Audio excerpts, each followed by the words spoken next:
এক ছেলে তার মাকে বলল, মা গো, তুমি আমার জন্য অনেক কষ্ট করেছো, তোমার কি খেতে মন চায় বলো, আমি তোমার ঋণ শোধ করব। মা বলল, তাহলে বাজার থেকে 1 কেজি আম নিয়ে আসিস বাবা। ছেলে রাতে বাসায় আম নিয়ে ফিরল। মা বলল, বাবা, আমগুলো তুই তোর বুকের উপর নিয়ে শুয়ে পড়, আমি যখন চাইবো তখন দিস।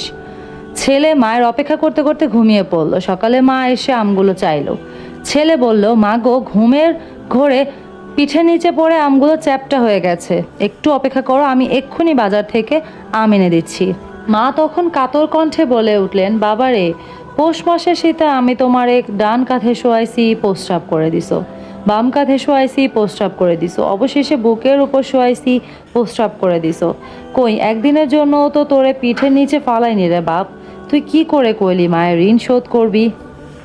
ছেলে এবার দু চোখে পানি ছেড়ে দিয়ে বলল, আমার ভুল হয়েছে রে মা, আমাকে তুমি মাফ করে দাও।